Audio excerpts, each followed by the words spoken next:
name is Etienne Auge, PhD, and I've been working in academia for 10 years, working especially in propaganda and public diplomacy. Now, what do I bring to the Anglo-American University? Probably national background, being French. Also, I worked in the Middle East for many years, and working also in Austria and in Slovakia. Well, when I teach, I'm trying to mix my professional experience and my research, in the sense that I did work in cultural diplomacy for years in the Middle East, and also I worked as a film producer. So I'm trying to bring all of this to the field of mass communication, trying to provide case studies that I worked on. And I believe that mixing research and this form of professional experience is actually more interesting to students, in the sense that they are more able to see the link between the university and the real world. At least that's what I don't know if you can call it personal mission, but I never thought I would become a professor until I went to study in California, and there for the first time probably I met professors, and they sort of provided me with this need of teaching, in the sense of passing knowledge. First of all, passing university knowledge to students, but also trying to use my research and what I teach to also try and reach a more general audience, which is why I also try to write outside of scholar papers. The thing is, when I did my PhD in history, I was warned not to have too many academic interests. So the thing is, I didn't listen to this advice, and I hope to add more and more academic interests, like you call them, to what I do at university. The thing is, science fiction, pretty much everything that I'm teaching comes out of passion, and there's always a link in the sense that science fiction, cultural diplomacy, propaganda, everything that I teach in university, also in film schools, come from passion for stories, in the sense that I really enjoy reading stories, telling stories, and most of the time, of course, understanding why those stories are so important in our society. The only common interest for all of those different courses is the need to understand stories and mythology. Sometimes it takes you a long time to understand why you're doing something, why you're on such a quest.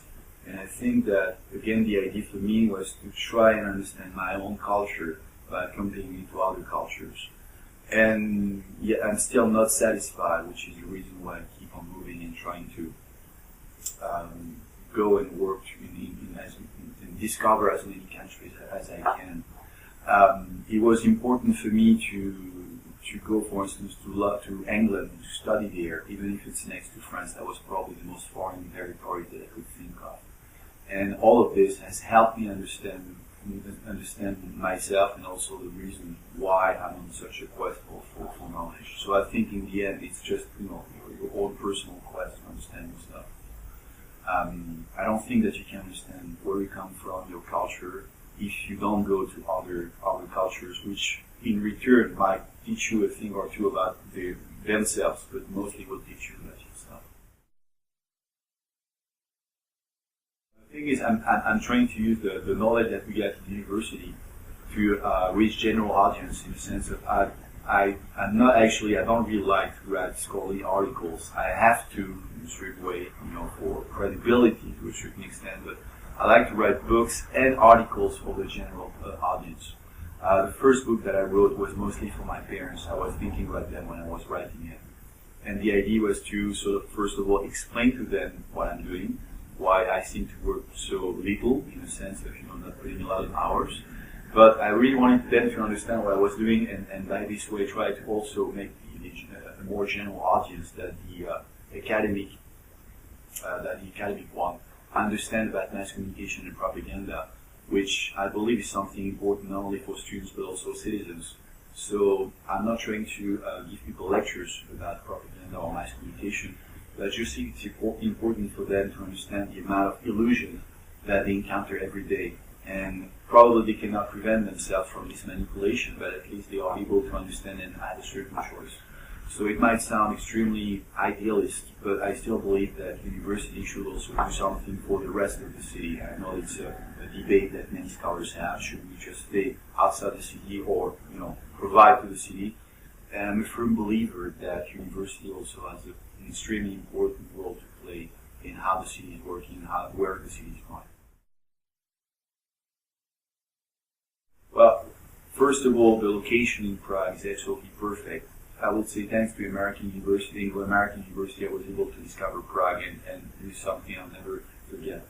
But mostly it's because of the international students, in a sense that we have a wide range of nationalities.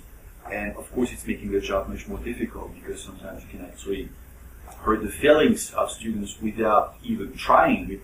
And sometimes you can also do the same, in the sense that, in their culture they will say something that might be harmless, but for you, you will actually hurt from what they say.